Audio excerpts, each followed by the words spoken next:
Next हम बात करेंगे पोटेंशियोमीटर के बारे में। तो अभी अभी हमने देखा मीटर ब्रिज जहां पर 1 मीटर लंबा वायर था, तो पोटेंशियोमीटर थोड़ा सा उसका एक्सटेंशन है। यहाँ पर 1 की जगह 4 मीटर लंबी वायर यूज कर सकते हैं, जैसे आप पॉइंट ए और बी के बीच में देख सकते हो। ठीक है, ये जो एंड्स हैं these are connected by strips, ताकि इनकी रेजिस्टेंस एकदम नेग्लिजिबल हो।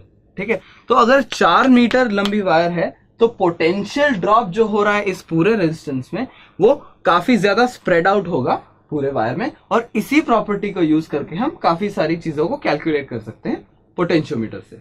अब इसकी सर्किट एग्जैक्टली कैसी होती है ये मैंने यहां बना रखा है। ठीक है, तो हमारे पास एक बैटरी है, बैटरी, उसके अलावा एक एक्सटर्नल वेरिएबल रेजिस्टेंस है। यूजुअली यहां पर हम यूज करते हैं एक rheostat, which is a variable resistance. ठीक है, यहां पर मैंने एक की बना रखी है, ये फिलहाल ओपन पोजीशन में है, यानी यहां से कोई भी करंट फ्लो नहीं होता। तो जब मुझे कुछ मेजर करना हो तब मैं इस की को क्लोज करता हूं। ठीक है, तो अगर मैं इस की को क्लोज कर दूं तब क्या होगा, तब एक करंट सेटअप हो जाएगा इस पूरे सर्किट में।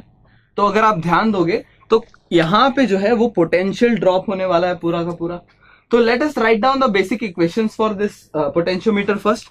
तो अगर मान लीजिए बैटरी की ईएमएफ है E और एक्सटर्नल रेजिस्टेंस जो है वो R है, और इसकी टोटल रेजिस्टेंस जो है उसे मान लेते हैं R1। ठीक है, तो टोटल रेजिस्टेंस इस सर्किट में कितना हो गया, ये दोनों सीरीज में है, तो clearly total resistance R plus R1 हो गया।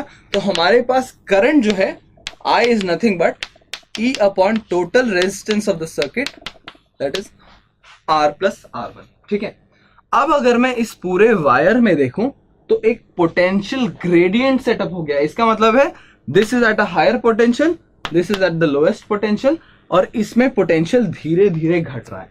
तो ये पोटेंशियल ग्रेडियंट को अगर हम फाई लिखें तो potential gradient can be written as potential drop across the resistor R1 upon length of the potentiometer. अब अक्रॉस R1 कितना होगा, हम जानते हैं कि that is nothing but I times R1 upon L, और I की वैल्यू हमारे पास है ही, I की वैल्यू क्या है, E upon R plus R1। So this becomes nothing but E R1 upon R plus R1 times L।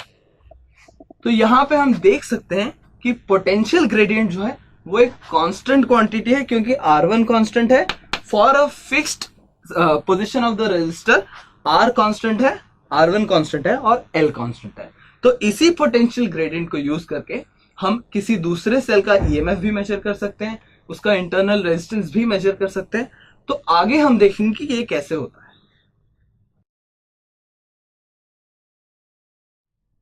तो सबसे पहला सिचुएशन हम देखेंगे जहां हम दो ईएमएफ्स को कंपेयर कर सके, यानी हमारे पास दो सेल्स हैं जिसका ईएमएफ एप्सिलॉन 1 और एप्सिलॉन 2 है, और इनकी ईएमएफ अगर हमें कंपेयर करनी है तो हम क्या करेंगे।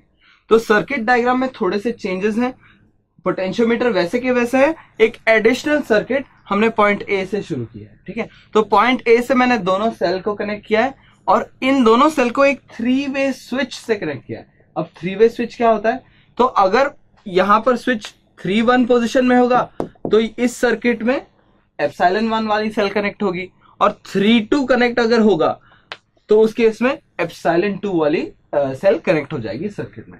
तो ये 3-वे स्विच हम लेके दो नल पॉइंट्स निकाल सकते हैं, एक इस सेल के लिए और एक इस सेल के लिए। तो मान लीजिए एप्सिलॉन 1 का जो नल पॉइंट है वो यहां पर आता है। तो अगर नल पॉइंट है इसका मतलब है गैल्वेनोमीटर में करंट 0 है, और गैल्वेनोमीटर में करंट 0 है इसका मतलब है उतने लेंथ में जितना भी पोटेंशियल ड्रॉप हुआ और इसका ईएमएफ दोनों बराबर है।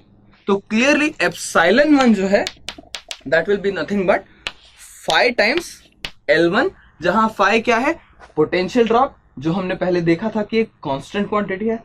सिमिलरली एप्सिलॉन 2 के लिए क्या आएगा, epsilon 2 is nothing but phi times L2। तो अगर हम इन दोनों इक्वेशन को डिवाइड करें तो हमारे पास आ जाता है epsilon 1 upon epsilon 2 is equal to L1 by L2। तो यहां एक इंपॉर्टेंट चीज दिखी हमें कि हमें एक्चुअली पोटेंशियल ग्रेडियंट निकालने की जरूरत नहीं है, और उसके बिना भी हम इनकी ईएमएफ्स को कंपेयर कर सकते हैं। तो अगर मेरे पास एक नोन ईएमएफ है और एक अननोन ईएमएफ है तो मैं उसकी वैल्यू क्लियरली इन दो नल पॉइंट को यूज करके निकाल सकता हूं।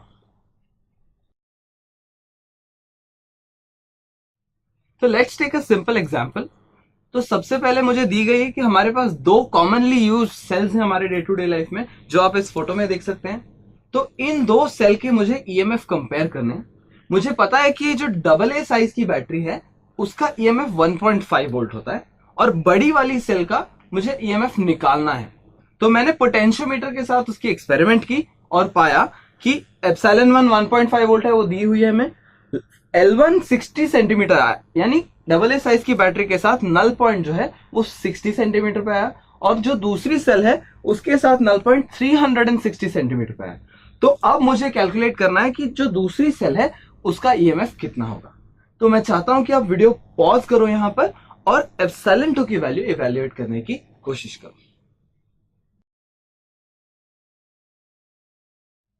तो क्योंकि यहां पर हम ईएमएफ कंपेयर कर रहे हैं तो हम ये इक्वेशन यूज करेंगे epsilon 2 upon epsilon 1 is equal to L2 upon L1। तो यहां पर एप्सिलॉन 2 की वैल्यू हो जाएगी epsilon 1 times L2 bye L1। इसका मतलब है 1.5 वोल्ट अगर मैं सब्सटीट्यूट करूं values into 360 centimetre upon 60 centimetre. ध्यान देने वाली बात है दोनों की यूनिट सेम है, कैंसिल हो जाएगी। फाइनली एप्सिलॉन 2 की यूनिट्स वोल्ट में आने वाली है। तो ये कैंसिल होके 6 टाइम्स हो गई और ये हो गई 9 वोल्ट। ठीक है, तो क्लियरली हमारी एक्सपेरिमेंट से हमें पता चल गया कि दूसरे सेल की ईएमएफ 9 वोल्ट्स है, जो कि एक्चुअली भी होती है। और ये सेल अगर आप कॉमनली देखोगे, these are used in remote controls और maybe bigger remote controlled cars.